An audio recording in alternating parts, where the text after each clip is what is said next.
મિત્રો, તમિલનાડુના મુખ્યમંત્રી થલાપતિ વિજયે મુખ્યમંત્રી તરીકે પદ ગ્રહણ કર્યો, શપથ લીધાને તુરંત ત્રણ વસ્તુની જાહેરાત કરી. એક, 200 યુનિટ સુધીની વીજળી ફ્રી. તો આવી જાહેરાત ગુજરાતની સરકાર ગુજરાતની જનતા માટે કેમ ના કરી શકે? સવાલ નંબર 2, મુખ્યમંત્રી તમિલનાડુ થલાપતિ વિજયે બીજી પણ જાહેરાત કરી કે સ્પેશિયલ ટાસ્ક ફોર્સની રચના કરવામાં આવશે ડ્રગ્સના દૂષણને ખતમ કરવા.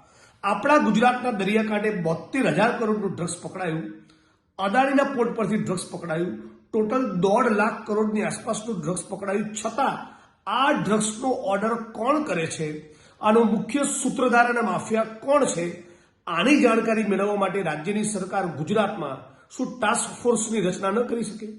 અને મહિલાઓની સુરક્ષા માટે પણ તમિલનાડુના મુખ્યમંત્રી થલાપતિ વિજયે મહિલા ટાસ્ક ફોર્સની પણ રચના કરી. ગુજરાતમાં આવી રચના કેમ નથી થતી? ગુજરાતીઓ જાગો, ગુજરાત ડિઝર્વ્સ બેટર.